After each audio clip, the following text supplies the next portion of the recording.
ओम शांति। आज की तारीख है 8 जुलाई 2017। साकार महावाक्य। बाबा कहते, मीठे बच्चे, अभी तुम बाप की नजर से निहाल होते हो। निहाल होना अर्थात स्वर्ग का मालिक बनना है ना। जब बाप साकार में आता है, निराकार जब साकार में आते तो क्या पड़ती है हम पर? नजर। तो उस नजर से निहाल होते हैं। आज का प्रश्न है, और संग तोड़ एक संग जोड़,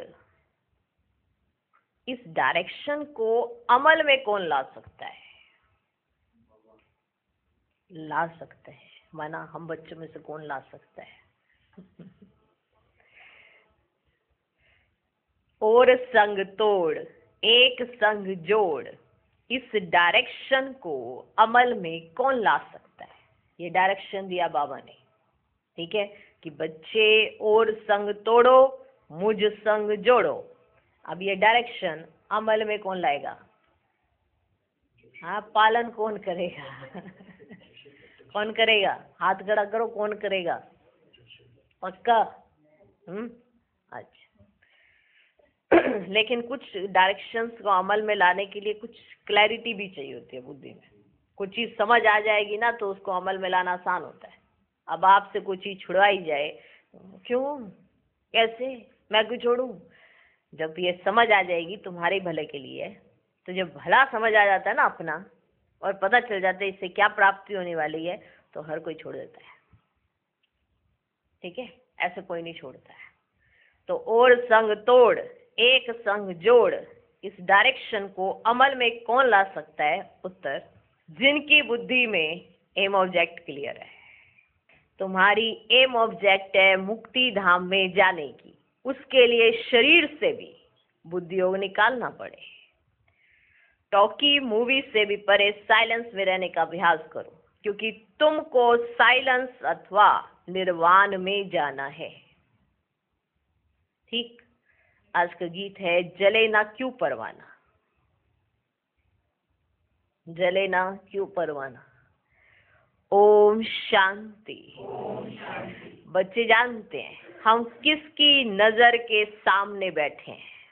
तुम अपने पारलौकिक परम पिता परमात्मा की नजर के सामने बैठे हो। तुम जानते हो, इस बाबा की नजर के सामने आने से हम 21 जन्म स्वर्ग का वर्षा पाते हैं।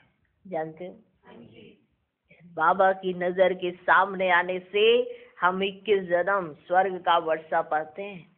कभी कोई साधु संत के पास जाते हैं ना, तो कहते हैं यह तो नजर से निहाल कर देते हैं। अब नजर से निहाल का अर्थ तो तुम ब्राह्मणों के सिवाय कोई समझ ही नहीं सकते। अभी बाबा ने समझ आया कि नजर से निहाल होना किसे कहते हैं। अब नजर से निहाल का अर्थ तो तुम ब्राह्मणों के सिवाय कोई समझ नहीं सकते। नजर के सामने अब तुम बैठे हो, नजर के सामने अब तुम बैठे हो। बाप की नजर में बच्चे और बच्चे की नजरों में आप। समझ में आया? तो बाबा बात कर रहा है आपसे। बाप की नजर में बच्चे, बच्चों की नजर में बाप है। बच्चे निहाल होते हैं बाप की नजर से। बाप से ही वर्षा मिलता है। तुम हो बेहद के बच्चे, तुम नजर के सामने बैठे हो, तुम नजर के सामने बैठे हो। बरोबर 2 अक्षर सुन रहे हो।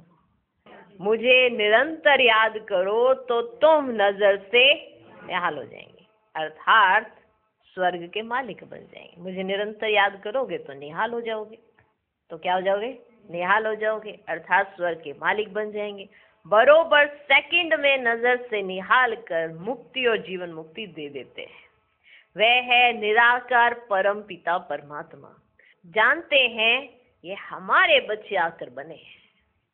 जानते हैं ये हमारे बच्चे आकर बने हैं, जिनको पक्का निश्चय है कि हम परम पिता परमात्मा की संतान है। वे जरूर स्वर्ग के मालिक बनेंगे। जिनको पक्का निश्चय है, नजर से निहाल भी होना है, अर्थात स्वर्ग के मालिक भी बनना है। स्वर्ग में है बादशाही, यहाँ सब नर्क के मालिक है, अर्थात नर्क के निवासी है। उसमें भी नंबरवार पद है। यहाँ नर्क में भी तो पद होते हैं ना, उसमें भी नंबरवार पद है। भले अभी राजा ही नहीं है, कोई राजा नहीं है ना इस समय, है कोई राजा? अब भले अभी राजा ही नहीं है, परंतु वे भी दिल में समझते हैं ना कि हम जयपुर के मालिक थे, है ना। जैसे अब राजाई खत्म हो गई है, लेकिन उस घराने के जो होते हैं तो वो समझते तो है ना दिल में, क्या हम जयपुर के मालिक थे। लिखते भी हैं महाराजा ऑफ जयपुर, महाराजा ऑफ पटियाला। कहने में तो आता है ना, वे खुद भी जीते हैं, उनकी वंशावली भी जीती है। अभी वे भी प्रजा में आ गए हैं, है ना।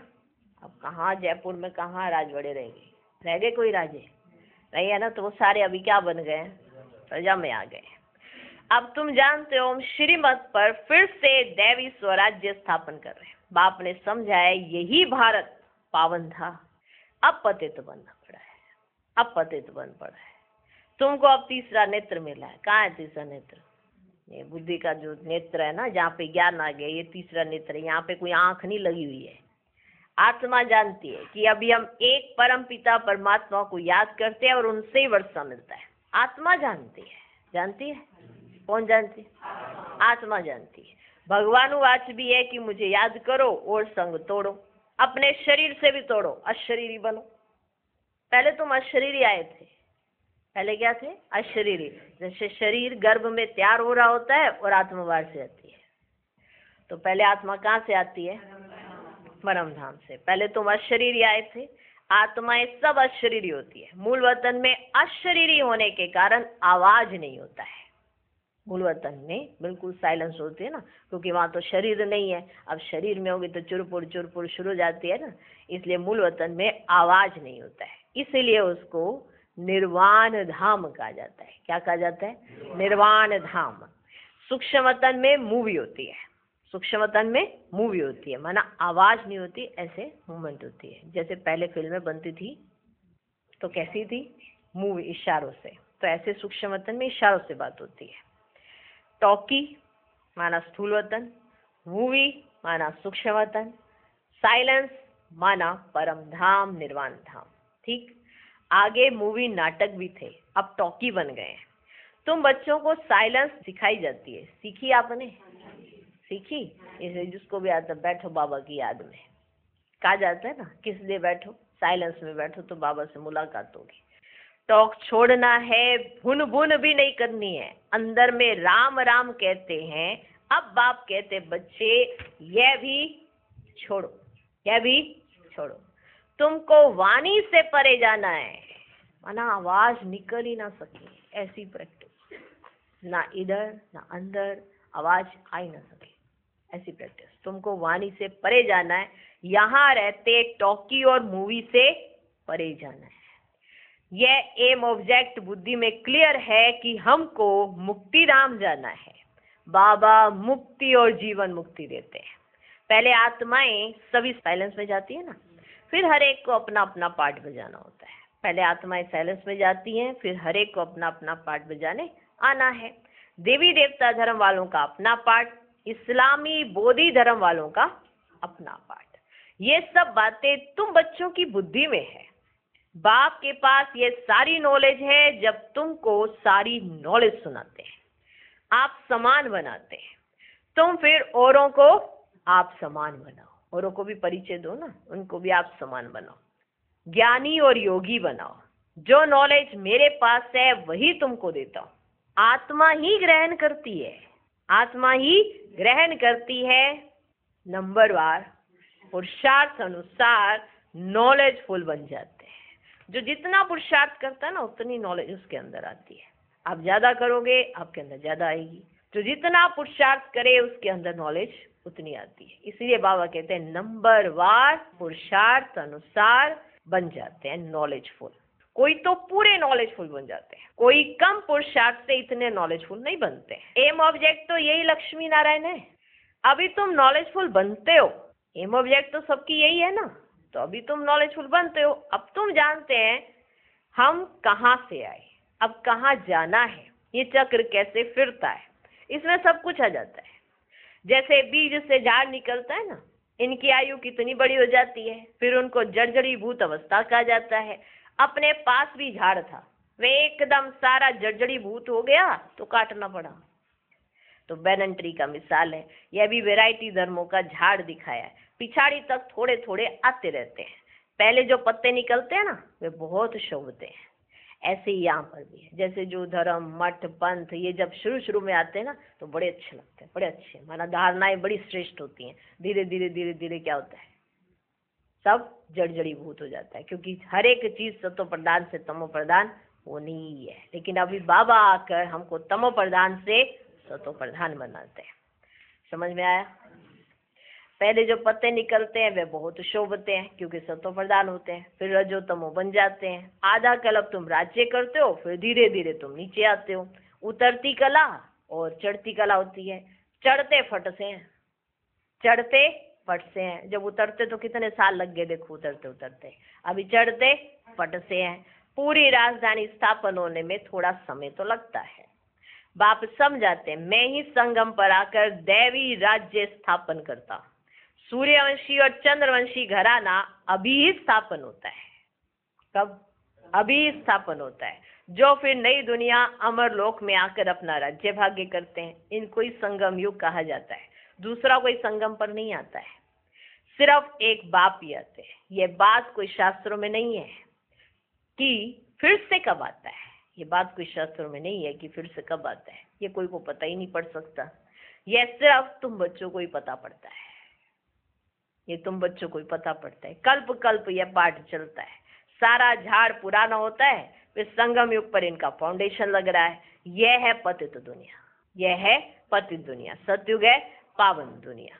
गाते भी है ना, हम पतितों को पावन बनाने लिए आओ। अब सभी पावन बन रहे हैं, फिर जब आएंगे तो पावन ही होंगे। परंतु सबको इकट्ठा तो नहीं आना है, सबको इकट्ठा तो नहीं आना है। बाप कितना अच्छी रीति समझाते हैं, समझाते हैं बाबा कितना अच्छी रीति समझाते हैं। अब ये प्रिंसिपल बैठा है तो क्यों ना ये नॉलेज सबको देनी चाहिए, देनी चाहिए ना। तो ये जान जाएं कि वर्ल्ड की हिस्ट्री ज्योग्राफी क्या है, ये कैसे रिपीट होती है, ये किसको पता ही नहीं है। ये जो कहते हैं ना आकाश पाताल, आकाश में भी रहते हैं, पाताल में भी मनुष्य है, आकाश में भी मनुष्य है, पाताल में भी मनुष्य है, सब गपोड़े हैं। जो रहता है वो यही रहता है। समझते हैं स्टार्स के ऊपर भी दुनिया है, परंतु वहां किसी की राजधानी नहीं है। बाबा प्रिंसिपल बच्चों को ये कहते हैं कि जो अच्छे स्टूडेंट्स हैं उनको यह हिस्ट्री ज्योग्राफी समझाओ। सुना? जो अच्छे स्टूडेंट्स हैं ना उनको यह हिस्ट्री ज्योग्राफी समझाओ। गवर्नमेंट को भी अप्रोच करो, गवर्नमेंट को भी अप्रोच करो, बड़े बड़े ऑफिसर्स को समझाओ, परंतु बड़ी युक्ति से समझाना है कि सतयुग में आदि सनातन देवी देवता धर्म की राजधानी थी। उन्होंने यह राज्य कैसे प्राप्त किया, शास्त्रों में दिखाया है। देवताओं और दैत्यों की लड़ाई लगी, फिर देवताओं ने जीत लिया। महाभारत की लड़ाई एक ही लगती है, उसके बाद फिर कोई लड़ाई नहीं लगती है, लगेगी ही नहीं। बाप कहते हैं स्कूलों में बच्चों को यह नॉलेज दो। कोई इन्वेंशन निकलती है तो पहले राजा को दिखाते हैं, अरे राजा के पास ले जाते हैं ना, उसको दिखाते हैं, फिर उन द्वारा वृद्धि को पाती है। यह आत्मा को सृष्टि के आदि मध्य अंत का ज्ञान मिलता है, जिससे 21 जन्मों के लिए चक्रवर्ती राजा बनते हैं। तुम्हारे में भी बहुत है जो पढ़े लिखे नहीं है। बाबा कहते हैं बहुत अच्छा। कईयों को बड़ा आता है ना कि हम पढ़े लिखे नहीं है, हम ज्यादा पढ़े लिखे होते, बाबा का नाम इतना बाला करते, इतना बाला करते, बस बात मत पूछो। बाबा कहते रहने दो, तुम्हारे में कई पढ़े लिखे थे, आज है ही नहीं, मैंने छोड़ के चले गए। अचानक से उनको अपनी बुद्धि का ऐसा अभिमान आया कि बाबा पर ही उनको संशय होने लगा। तो इसे बाबा कहते हैं जो ज्यादा पढ़ा लिखा नहीं है, माताएं बहनें सोचती है ना हम कहाँ बाबा, बूढ़ी बूढ़ी माताएं, हमें भी थोड़ा पढ़ाई होती तो हम तो सबको सुनाते। बाबा कहते नहीं पढ़े लिखे हो तो बहुत अच्छा। बहुत पढ़े लिखे भी थे परंतु ये इम्तिहान पास नहीं कर सके। यहाँ तो सेकंड की बात है। सतयुग में लक्ष्मी नारायण का राज्य था, त्रेता में राम सीता का राज्य शुरू होता है, आधा कल्प के बाद भक्ति मार्ग शुरू होता है, धक्के खाने पड़ते हैं। मनुष्य कहते भी हैं ओ गॉड फादर, जरूर उनसे हेवन का वर्षा मिलना चाहिए। कहते हैं ना हेवनली गॉड फादर है, तो जरूर आपका जन्म भी फिर हेवन में होना चाहिए कि नहीं होना चाहिए? तो हेवन का वर्षा मिलना चाहिए ना। मनुष्य जब मरता है ना, पूछा जाता है कहाँ गया। मनुष्य जब मरता है तो क्या कहते हैं?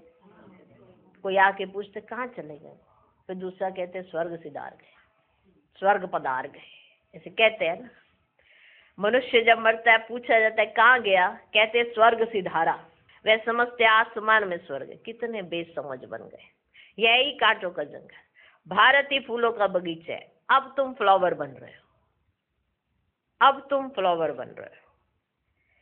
बाप समझाते कोई को भी दुख नहीं देना है, कोई को भी दुख नहीं देना है। दुख दिया तो दुखी होकर मरेंगे, दुख दिया तो दुखी होकर मरेंगे, ऊंच पद पा नहीं सकेंगे। तुम जानते हो बाबा के पास आए हैं सदा सुख का वर्षा पाने। तुम ब्राह्मण बने हो, ब्राह्मण सबसे ऊंच गाए जाते हैं। ब्राह्मणों की निशानी है चोटी, ब्राह्मणों की निशानी है चोटी, चोटी माना सबसे ऊंचा। अच्छा, ब्रह्मा का बाप कौन? वह है निराकार शिव। शिव बाबा प्रजापिता ब्रह्मा है साकार।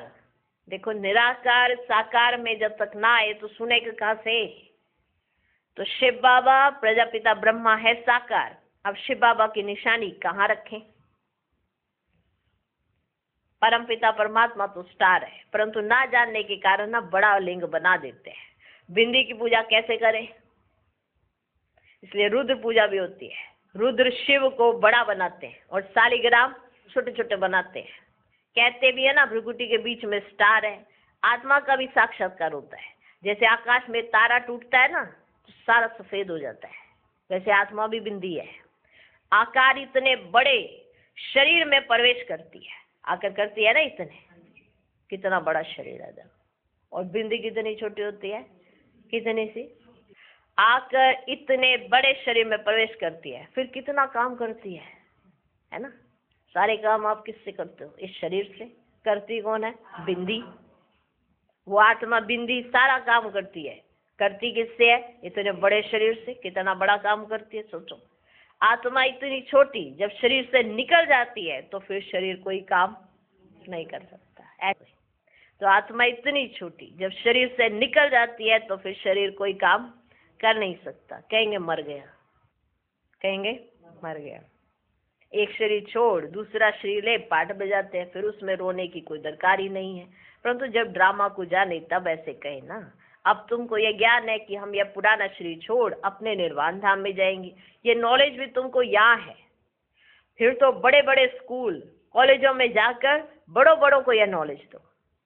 तो भारत में सूर्यवंशी चंद्रवंशियों का राज्य था जो अब नहीं है, फिर जरूर होगा। ये अनादि वर्ल्ड ड्रामा है। इनकी नॉलेज बच्चों में जरूर होनी चाहिए, इनकी नॉलेज बच्चों में जरूर होनी चाहिए।